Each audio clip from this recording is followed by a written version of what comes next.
100% guarantee দিয়ে বলতে পারি ইলিশ মাছের এরকম ঝোল আগে আপনারা কিন্তু কখনো খাননি। তো ভিডিওটি দেখতে থাকুন শেষ পর্যন্ত, আপনাদের অবশ্যই ভালো লাগবে। তো কিভাবে করছি চলুন দেখে নেওয়া যাক।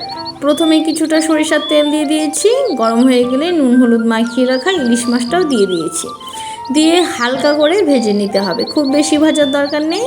হালকা ভেজে নেওয়া হয়ে গেলে দিয়ে দেব ফোড়নে কিছু কালো জিরে।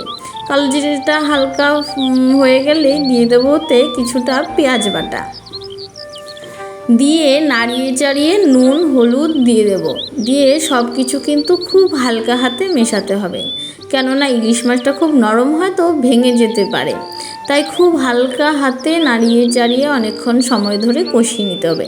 আর হ্যাঁ, ভিডিওটি শেষ পর্যন্ত দেখার কিন্তু অনুরোধ রইল। আর আমি কিন্তু গ্রামাঞ্চলের খুব পুরনো রান্না খুব সহজভাবে আপনাদের সামনে তুলে ধরার চেষ্টা করি। আশা করছি আপনাদের অবশ্যই ভালো লাগবে। চ্যানেলটা একবার হলেও কিন্তু ভিজিট করার অনুরোধ রইল। তারপর দিয়ে দিলাম কিছুক্ষণ কষানোর পর সামান্য জিরে বাটা, একটু পরে দিয়েছি, এতে এর টেস্টটা দারুণ হয়। তারপর আরও কিছুক্ষণ দেখুন কষাতে কষাতে তেলটা অনেকটাই প্রায় ছেড়ে এসেছে। তারপর দিয়ে দেব কিছু চেরা কাঁচা লঙ্কা।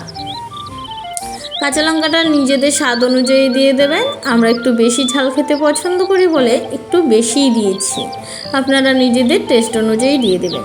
তারপর কাঁচা লঙ্কার সাথে আরও কিছুক্ষণ সময় কষিয়ে নিতে হবে। তারপর দেখুন দিয়ে দেব পরিমাণ মতো ঝোল। ঝোলটা একটু বেশি দিয়েছি, খুব মাখো মাখো হয়নি, একটু ঝোলঝোলেই হয়েছে।